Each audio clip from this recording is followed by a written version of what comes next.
Bismillahirrahmanirrahim. Assalamualaikum warahmatullahi wabarakatuh. Waalaikumsalam warahmatullahi wabarakatuh. Teh Nuri. Hai. Oke, makasih ya teman-teman sudah hadir tepat waktu. Malam ini saya akan coba latihan untuk kelas online kita nanti ya. Alhamdulillah sudah ada Mbak Rinda, Mbak Santi, Mbak Melati, dan juga Mbak Mutia. Terima kasih teman-teman. Oke, malam ini saya akan coba mempresentasikan hasil begadang kemarin ya. Mungkin barengan sama Mbak Santi. Saya kemarin nyobain nyelesain karena harus tampil malam ini ya. Tapi alhamdulillah ada hikmahnya ya. Jadi bisa selesai lebih awal dari yang ditargetkan gitu. Jadi nanti pas saatnya tampil benarannya ini sudah bisa lebih maksimal lagi nanti ya. Gitu. Baik, saya coba ya teman-teman. Ini Bismillah saya akan sharing. Karena ini judulnya sharing ya, sharing. Saya bicara bukan karena lebih paham, tapi mungkin sedikit taunya ya, sedikit lebih tahu sedikit yang sudah saya dapat gitu ya dari belajar sebelumnya. Ini akan saya bagikan ke teman-teman semua. Nanti silakan kalau memang ada yang mau ditambahkan, ada yang kurang, boleh banget ya diminta masukannya seperti itu. Ya. Iya, nggak apa-apa. Hai Mbak Meli, udah hadir juga. Baik, saya coba tampilkan ini. Ini banyak juga ini. Ada 50 slide ya, 51 slide. Oh iya, sebelum saya mulai Mbak Sakinah, untuk nanti kelas kita nanti rencana berapa menit kita? Itu dibatas atau kita yang nentuin ya waktunya? Aduh, Kita yang nentuin, Mbak. Kita yang nentuin berapa lamanya ya? Iya. Biasanya standarnya itu untuk satu pertemuan, ya webinar lah ya katakanlah itu 1,5 jam mungkin ya. Iya, Jadi DNA-nya sisanya. materinya bisa misalnya 1 jam, terus tanya jawabnya 1/2 jam, atau mungkin dibalik gitu kan ya, materinya yang 30 menit, terus diskusinya yang lebih banyak, tergantung pematerinya gitu ya. Oke, ini saya sebenarnya banyak banget materinya, cuman nantilah mungkin akan kita potong ya, mana yang perlu disampaikan, mana yang enggak. Oke. Iya. Ini mohon maaf kalau agak macet nanti karena ini dari sore internetnya apa namanya tuh low ya. Cuman 10-an tadi ngeceknya. Harusnya 30 kan. Nggak mau dia. Nggak mau presentasi ya. Bentar. Nggak mau presentasi dia.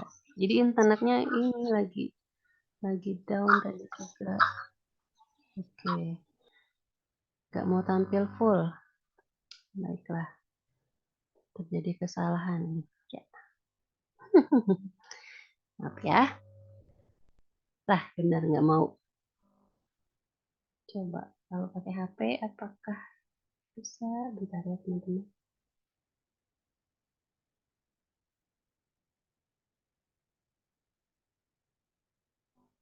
Ini internet memang lagi ini ya. Di sayanya. Oke, nggak mauan full. Nggak apa-apa lah ya, saya coba buka segini.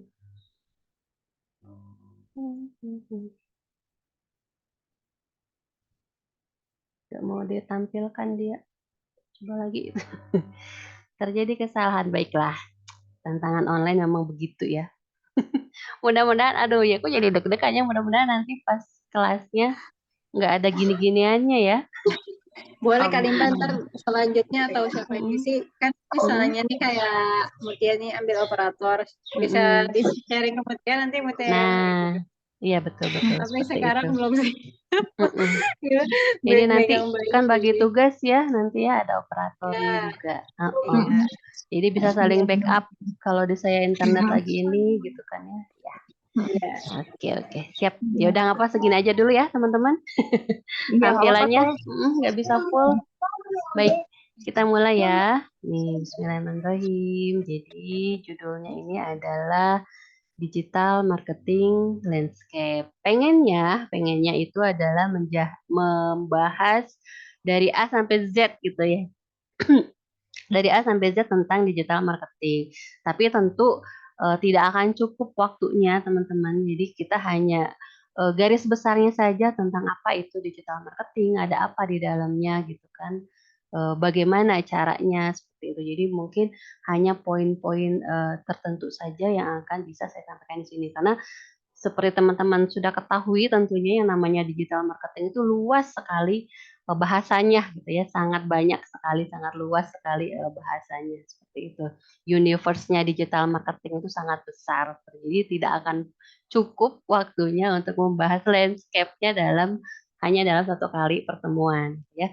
Nah, saya akan coba mensarikan gitu ya yang saya bisa, yang saya punya saat ini eh, tidak menutup kemungkinan ini akan mungkin agak sedikit berbeda mungkin ya dengan pembahasan digital marketing dari pemateri atau narasumber yang lain seperti itu. Karena memang kita punya katakanlah apa ya berbagai sudut pandang gitu ya seperti itu.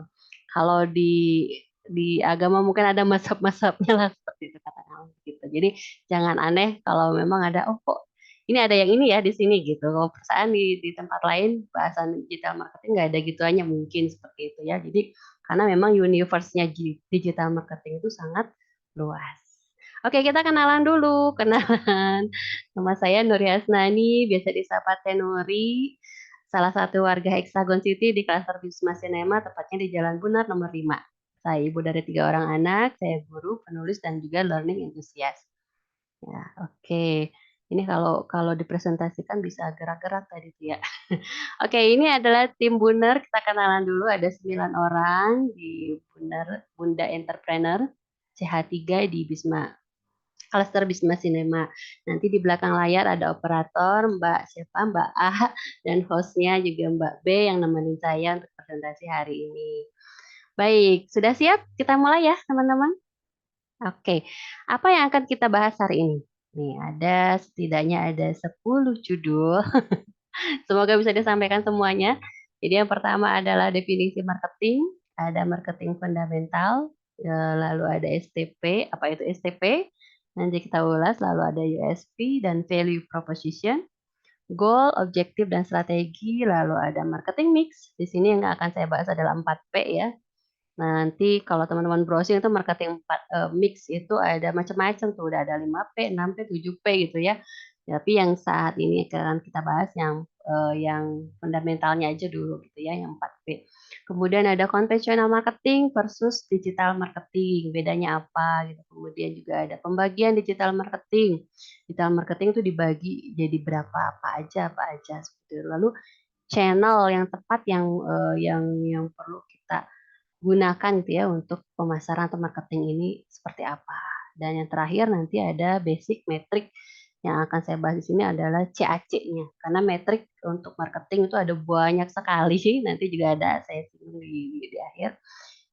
Yang salah satunya yang akan dibahas atau diceritakan di sini adalah tentang CAC. Ya, apa itu CAC? Nah, tunggu ya slide berikutnya. Oke, yang pertama adalah definisi marketing. Kita ke definisi dulu. Nah, sebelum nanti pas presentasi saya mau nanya dulu nih ke audiens. Coba ketik apa ya, marketing menurut pendapatmu itu apa? Ya, kita lihat, cek ombak. Marketing menurutmu itu apa? Marketing bahasa Indonesianya pemasaran, bla bla bla. Nah, oke, jadi marketing itu apa gitu ya? Marketing itu adalah eh, cara menyampaikan pesan gitu ya, pesan yang tepat, delivering the right message about the right product at the right price, at the right place, at the right time, to the right person. Jadi menyampaikan pesan yang tepat berupa produk yang tepat dengan harga yang tepat gitu kan, di tempat yang tepat, pada waktu yang tepat, dan untuk orang yang tepat juga. Itu ya definisi marketing yang menurut saya gitu kan. Oke, jadi di definisi ini ada setidaknya ada 4 W ya, 4 W di sini. Kalau kita tahu kan biasanya ada 5 W, 1 H gitu kan ya. Ini ada 4 W-nya, itu what, itu adalah produknya, apa gitu produknya, lalu place itu where, di mana kita melaksanakan marketing ini, kemudian when, kapan kita melakukannya, dan who, kepada siapa.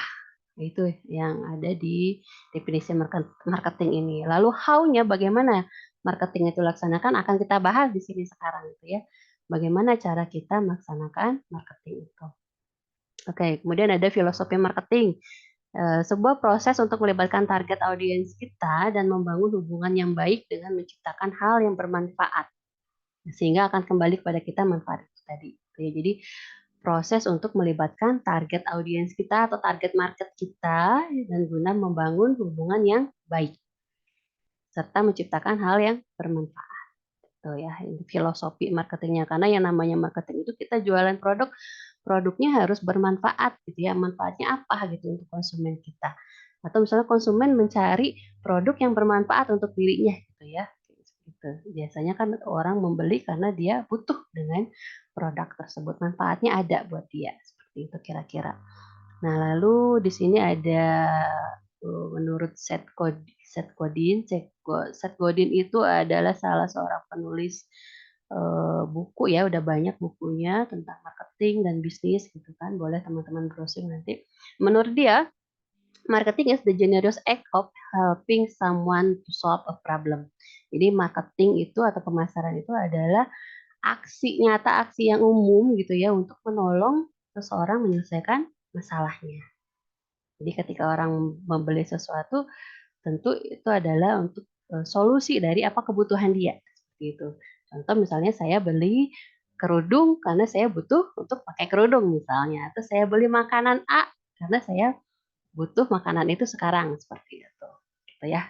Kurang lebih begitu definisi marketingnya. Mungkin teman-teman akan melihat definisi yang lain ya. Agak sedikit berbeda mungkin tapi kurang lebih sama seperti itu. Jadi tujuan marketing adalah menyelesaikan masalah, katakanlah masalah yang dimiliki oleh konsumen dengan produk yang kita tawarkan. Seperti itu. Nah, ini ada contoh nih misalnya. Teman-teman akan pilih mana nih? Yang pertama misalnya ada orang dia bilang gini, aku jual kerudung nih, murah, cuma 40.000. Mau? Atau pilih yang kedua, kerudung aku ini enak banget loh makainya. Adem dan bikin mukaku kelihatan tirus gitu. Karena suka aku jadi beli banyak nih. Kamu mau nyobain nggak kayak aku? Gitu. Nah, kira-kira teman-teman akan lebih apa namanya tuh lebih pilih yang mana nih? Yang satu apa dua? Coba ketik di kolom komentar. Dua ya, yang kedua ya biasa umumnya. Tapi emang tidak menutup kemungkinan ya ada tipe-tipe orang yang dia lebih suka yang ya udah deh to the point aja gitu kan. Tapi biasanya mostly apa tuh namanya tuh yang umumnya dominannya orang-orang akan pilih yang kedua gitu kan. Lebih get in touch aja, lebih lebih kayak apa namanya tuh lebih oh iya ya gitu ya dengerin cerita oh kerudungnya gitu ya bisa bikin muka lebih tirus kayaknya cocok nih aku muka aku agak bulat kayaknya cocok deh mau cobain dong nah, kayak gitu kan jadi ada kayak merasa kebutuhan dia dijawab dengan cerita ini seperti itu gitu. Jadi sebelum masuk ke marketingnya kita cerita dulu ini mungkin teman-teman udah paham lah ya ada yang namanya hard selling ada soft selling ya sekarang tuh memang lebih dinikannya di apa namanya itu digembar-gemborkannya tentang bagaimana caranya bisa soft selling gitu kan menjual dengan teknik storytelling bercerita dan sebagainya seperti itu. Oke, lalu kemudian ada namanya prinsip marketing itu ya give 7 kali then ask give gitu sampai 7 kali lalu kemudian baru ask. Artinya gini, ketika kita memasarkan sebuah produk, usahakan kita banyak memberinya dulu buat konsumen kita. Jadi nggak langsung kitanya minta dibeli gitu kan, tapi kita banyak kasih dulu contoh misalnya di medsos kita, misalnya kita banyak share tips, apa namanya itu kegunaan produk ini apa gitu kan, tips-tips atau insight-insight yang itu menjawab kebutuhan konsumen dan yang kebutuhan itu tuh bisa diselesaikan oleh produk yang kita tawarkan ini gitu.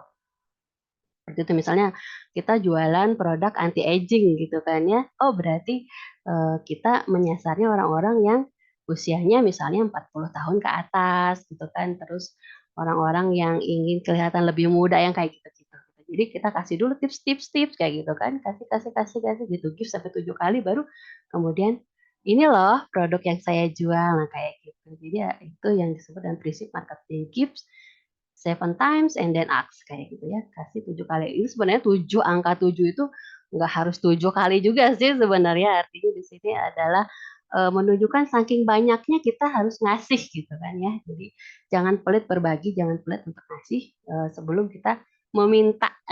Seperti itu, katakanlah begitu ya. Itu prinsip marketingnya. Oke, saya ini agak ngebut ya teman-teman karena memang waktu kita sebentar. Insya Allah nanti untuk realnya bisa bisa lebih nyantai lah ya teman-teman ya. Oke, itu tadi kita lanjut ke fundamental konsep marketing. Jadi sorry. Ya, jadi apa hal yang mendasar gitu ya dari sebuah marketing ini. Nah, mungkin dari sebagian teman-teman sudah tidak asing lagi dengan STP gitu ya. STP ini adalah STP itu singkatan dari segmentation, targeting, dan positioning. Segmentasi, target, dan posisi gitu kan ya. Apa itu? Gitu kan untuk yang baru tahu gitu ya tentang ini. Nah, ini adalah definisinya. Segmentasi itu artinya membagi pasar atau market kita menjadi grup-grup customer atau segmen ya, grup-grup customer segmennya.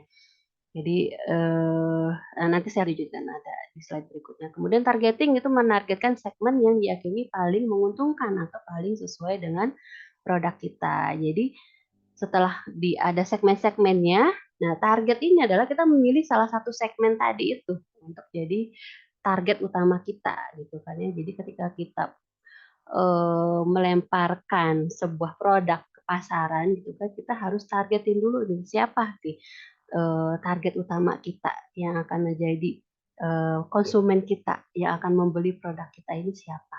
Misalnya apakah dia laki-laki perempuan, umurnya berapa tahun, misalnya kayak gitu-gitu. Jadi targetnya dipilih dengan jelas. Kemudian ada positioning, posisi produk ini kita tentukan dengan cara yang dia paling menunjukkan nilainya seperti itu ya. Jadi memposisikan produk dengan cara yang paling bernilai itu disebut dengan positioning. Kita lihat satu-satu. Yang pertama yang segmentasi. Ada 3 tipe segmentasi ya. Segmentasi itu ada 3, ada berdasarkan demografis, kemudian berdasarkan behavioral atau perilaku, lalu yang ketiga berdasarkan psikografisnya ya.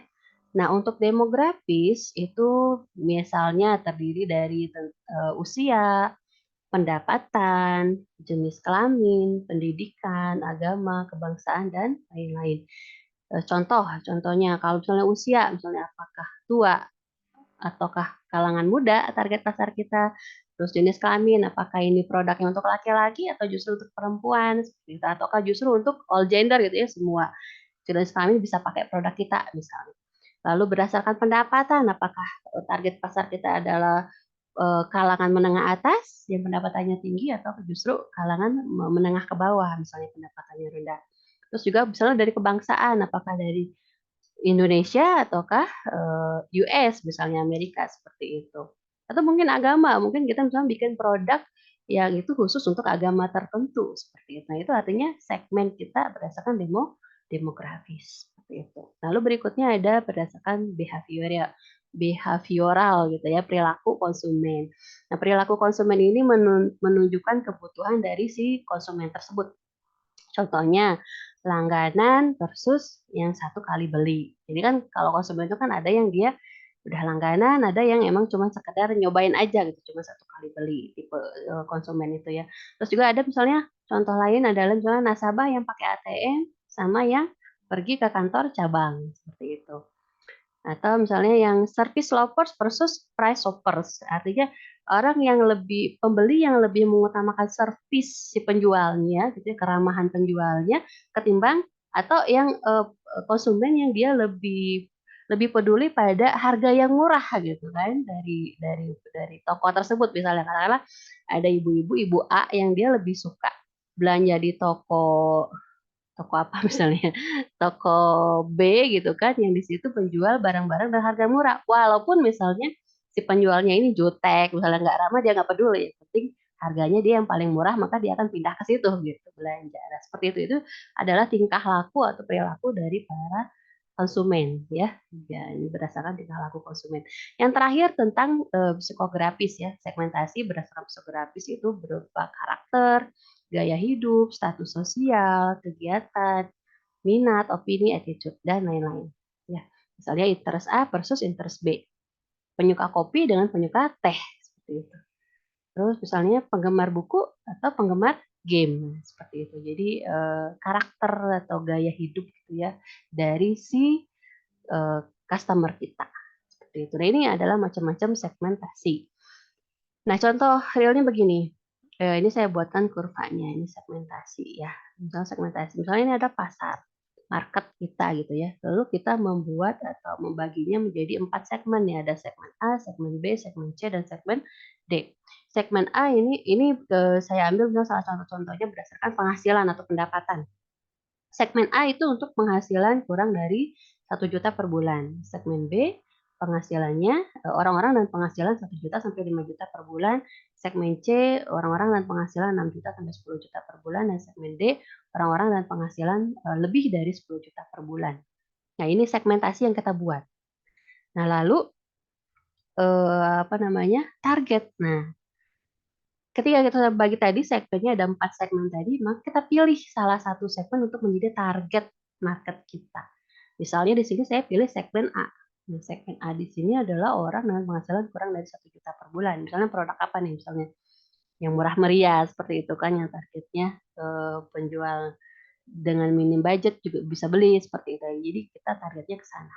Saya ambil pilihnya segmen A. Ini disebut dengan target. Jadi target itu di bawahnya tadi apa namanya itu segmentasi tadi ya. Kita milih salah satu segmen untuk kita jadikan sebagai target. Nah, kenapa sih perlu cuman satu target aja? Kenapa nggak semuanya aja jadi target market kita gitu kan ya? Boleh-boleh aja gitu ya. Kalau misalnya nanti bisnis kita sudah meluas, sudah besar. Untuk yang baru merintis bisnis, baiknya pilih target fokus satu target segmen aja seperti itu. Karena misalnya ini contoh gampangnya adalah misalnya kalau kita punya eh, apa ya, kalau yang saya dapat itu adalah contohnya kalau kita punya setumpuk kayu bakar gitu kan ya, terus kita punya korek untuk menyalakan apinya, kira-kira teman-teman akan menyalakannya itu dengan cara apa namanya itu meratakan apinya itu ke semua kayu gitu kan ya, semuanya kita ratain, atau kita pilih satu titik saja. Misalnya di ujung kayu itu kita pilih satu titik itu kita bakarnya di situ. Nah, biasanya kita pilih satu titik aja kan ya, kita fokus satu titik kita bakar itu, nanti kita biarkan si titik api ini tadi menyebar sehingga membakar keseluruhan si kayu tadi itu, tumpukan kayu. Nah, kurang lebih begitu. Nah, ketika kita juga mempromosikan produk kita fokus saja pada target yang sudah kita tentukan tadi, satu kelompok ini orang ini saja dulu. Nanti kemudian ketika produk kita ini bisa mereka terima, bisa dan mereka jadi langganan, misalnya lalu kemudian eh, word mouth itu benar terjadinya di situ gitu ya. Jadi promosi lewat kata-kata mereka, omongan mereka bahwa oh ini bagus loh produk ini, aku udah nyobain, kamu harus cobain deh gitu. Jadi kita nggak perlu capek-capek ngiklan, mereka yang jadi pengiklan kita seperti itu, yang membantu menyebarkan kebaikan dari produk kita. Kurang lebih seperti itu ya. Jadi kenapa pentingnya menargetkan salah satu segmen saja. Nah, kesalahan pertama seorang marketer adalah menganggap bahwa semua orang itu sebagai target marketnya. Ya kan, biasanya gitu, ketika kita memasarkan suatu produk, kita anggap ya udah produk kita mah buat semua kalangan, buat semua usia bisa menikmati gitu. Walaupun memang seperti itu, tapi alangkah lebih baiknya kalau kita fokus ke satu target pasar terlebih dahulu seperti itu ya.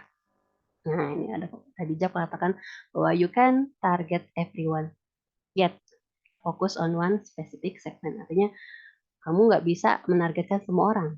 Mungkin belum gitu ya, belum gitu. Fokus dulu kepada salah satu segmen yang spesifik. Jadi kalau nanti misalnya bisnisnya sudah besar, sudah dikenal orang, pelanggannya udah banyak, bisa banget kita nargetin semua orang sebagai target pasar kita. Oke, sampai sini boleh minum dulu. Berapa menit lagi ini? 40 menit. Oke. Masih kuat? Masih teh? Masih kuat ya? Masih Masih keren. teh, masih keren. Alhamdulillah. Nanti kayak apa namanya tuh? Kalau pas kelas olehnya misal bisa dijeda dulu ini ya. Apa namanya tuh? Iya. Bisa Jeda ice breaking juga ya teh. ice breaking boleh gitu. Atau apa gitu ya. Apalagi bikin 10 menit lagi. bagus. Waktunya mau habis katanya 10 menit lagi. Mungkin saya skip aja lah ya. Saya tunjukin aja slide-slide-nya dulu ke teman-teman ya. Iya teh. Buat gambaran aja ya. Gitu ya. Oke, nah ini vitamin katanya ada USP, unique selling point, apa itu? Nanti juga ada value proposition, positioning gitu kan ya. Lalu ada value proposition canvasnya seperti apa. Nanti jelasin satu-satu, customer profile-nya dulu, lalu kemudian value proposition-nya itu adalah tujuannya menjawab tadi ya kebutuhan konsumen atau dari customer profile itu. Ada fungsi pain relievers-nya, jadi penyembuh luka pain reliever yang menjawab kebutuhan konsumen seperti itulah kira-kira. Lalu di sini ada goal, objektif dan strategi. Apa itu goal? Gitu ya. Goal itu tujuan atau hasil akhir yang dicapai. Objektif itu targetnya lagi. Kalau bahasa Indonesia target ya emang terbatas sih kosakata kita ya. Tadi udah ada target yang target lagi, tapi di sini objektif disebutnya. Jadi jangka pendeknya apa? Jadi goal mah jangka panjang, kalau objektif itu jangka pendeknya. Nah, kurang lebih begini contohnya. Meningkatkan penjualan itu adalah goals kita. Lalu bagaimana targetnya atau objektifnya apa gitu kan? Misalnya objektif pertama dengan meningkatkan kunjungan ke website sebanyak 10.000 user. Ini target target jangka pendek kita gitu kan ya. Lalu misalnya yang kedua adalah meningkatkan CPR rate website dari 1% menjadi 1,5%. CPR itu click per rate gitu ya. Kemudian strateginya apa nih untuk objektif yang pertama tadi? Strateginya adalah dengan mengimplementasikan SEO strategi gitu kan. SEO. Nah, nanti SEO akan dijelaskan oleh teman saya berikutnya gitu kan. SEO nanti ada penjelasan khususnya seperti apa SEO, bagaimana SEO seperti itu. Lalu misalnya ini strategi yang kedua dari objektif kedua tadi adalah mengembangkan UX strategi. UX itu adalah user eksperimen ya, experience maaf. User experience. Jadi kalau teman-teman pernah dengar istilah UI UX gitu ya, UI itu user interface, UX itu user experience. Nanti kita jelaskan lebih lanjut lah ya. Kemudian namanya objektif itu harus smart, spesifik, measurable, achievable, relevan, dan time bound.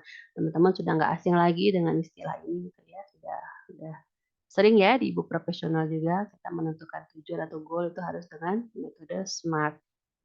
Ini penjelasan lebih lanjutnya. Kalau ada yang nanya boleh baru dibahas. Kalau nggak ada yang nanya bakal di skip. Lalu marketing mix, apa itu marketing mix? Nah, marketing mix itu kumpulan variabel yang bisa digunakan untuk mempromosikan value sebuah brand kepada konsumen. Nah, di sini yang akan saya bahas adalah yang 4P-nya ya. Yang fundamentalnya dulu, yang basicnya dulu. 4P, product, placement, promotion, dan pricing. Jadi kalau misalnya teman-teman browsing nyari ketemu yang lain ada yang 5P, 6P, 7P, bahkan 9P, nggak jadi masalah ya karena memang ilmu ini berkembang terus gitu ya dan ini yang kita bahas yang dasarnya banget aja dulu gitu. Terus bedah 4P brand ternama yang teman-teman bisa browsing banyak nih. Misalnya mau cari marketing mix 4P untuk Gojek seperti apa. Udah ada yang bikin bahasanya. Marketing mix 4P untuk apa misalnya. Indomie misalnya ada juga. Ya. Boleh untuk dipelajari lebih lanjut. Lalu kemudian ada marketing konvensional versus digital marketing. Bedanya apa? Lalu contohnya seperti apa gitu ya. Digital marketing. Lalu ini juga saya ngasih data tentang digital growth ya, pertumbuhan digital, bagaimana setiap tahunnya pengguna internet, pengguna HP gitu kan, pengguna sosial media itu meningkat tajam seperti itu. Ini dari tahun 2022 sampai 2023 itu untuk pengguna sosial media itu meningkat kurang lebih 424 juta jiwa per tahun ya. Nah, ini kemudian ada pembagian channel di digital marketing, ada akuisisi dan retensi gitu ya. Akuisisi itu target, cari target. Kalau retention ini dia mempertahankan audiens yang ada, artinya pelanggan kita gitu kan kayak gitu. Oke. Berapa menit lagi nih? Aduh, keburu-buru banget ya. Oke, ini nanti saya jelasin ini teman-teman. Paid, organik seperti apa, retention itu apa, lalu cara memilih channel yang tepat seperti apa. Kalau misalnya kita mau mempromosikan produk kita, apa yang perlu kita perhatikan dalam memilih channel. Gitu kan. Kemudian juga ini tadi targeting itu kalau kita mau nargetin pasar kita adalah berdasarkan demografis, maka pilihlah FB Ads gitu kan. Tapi kalau kita mau cari target pasar kita berdasarkan perilakunya, maka kita pakailah Google Ads. Jadi kalau di FB Ads itu teman-teman kalau yang pernah nyoba pakai FB Ads itu nanti kita bisa milih nih jangkauan wilayahnya. Si iklan kita mau berapa kilometer misalnya dari kita, itu budgetnya cuma berapa gitu kan. Kalau misalnya mau satu Pulau Jawa gitu, kita targetnya iklan kita ditampilkan di Pulau Jawa aja bisa. Seperti itu di FB Ads. Kalau di Google Ads dia lebih ke behaviornya si pengguna ini, konsumen ini dilihat dari segi perilaku dia dalam berbelanjanya seperti apa ya. Dan nanti untuk ads ada lagi yang akan menjelaskan lebih lanjutnya. Ini matriks. Nah, tadi saya sebutkan bahwa yang kita akan bahas pada kesempatan ini adalah metrik yang paling dasar yaitu CAC ya, yang CAC ini. Ini metrik itu adalah nilai yang digunakan untuk mengukur dan melacak kesuksesan marketing kita gitu ya. Ada banyak banget CPM, ada CLTV, CPC, CPL, CTR gitu, ada ROI, ada bounce rate dan lain-lain. Seperti itu. Nah, kita akan bahasnya salah satu aja dulu gitu ya yang CAC. Apa itu CAC? Customer Acquisition Cost, yaitu biaya yang diperlukan untuk mendapatkan satu customer baru. Nah, ini rumusnya, biaya yang dikeluarkan dibagi jumlah konsumen. Ini ada contohnya. Contoh, ada penjual mie ayam membuat 500 pamflet, biayanya 50.000. Ternyata dapat 5 orang konsumen baru. Nah, berapa sih CAC yang dia keluarkan? Kita hitung. Nah, ternyata 10.000 per orang gitu ya. Untuk dapat satu orang customer itu ternyata dia mengeluarkan biaya sebanyak 10.000. Nah, ini kalau untuk seorang penjual mie ayam make sense nggak sih gitu kan? Gitu kan. Jadi bisa ketahuan dari situ kalau misalnya kita tuh dengan mengiklan ini apakah kita untung atau malah justru boncos gitu kan, rugi seperti itu. Jadi bisa dicek dari sini. Nah, apa CAC penting itu tadi dengan bisa tahu profitable nggak nih si iklan itu gitu ya. Nah, terus untuk mengetahui kalau misalnya apa namanya tuh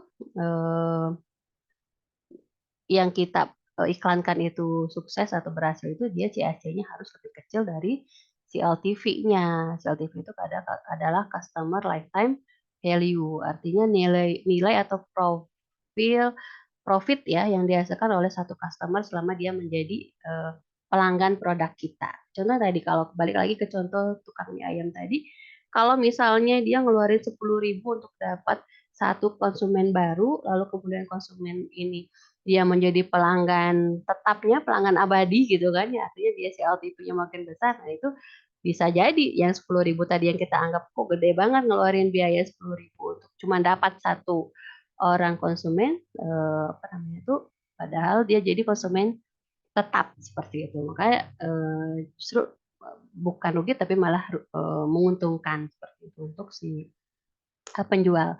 Kurang lebih seperti itu teman-teman. Yang nanti akan saya sampaikan di kelas online nanti. Nah, monggo barangkali ada tambahan, ada saran, masukan dari teman-teman, boleh banget. Karena mungkin waktunya nggak cukup, boleh banget kita ngobrolnya di grup ya, di grup WA. Silakan tambahkan, Teh, kira-kira ini kurangnya apa gitu. Itu kayaknya harus tambahin ini, boleh banget ya. Saya minta masukannya, gitu. Udah keren banget teh.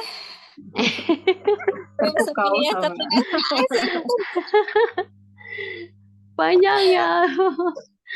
Itu Banyak nanti tahu loh waktu teh. Nggak sharing bikin session ini beneran. Durasinya berapa jam ya teh?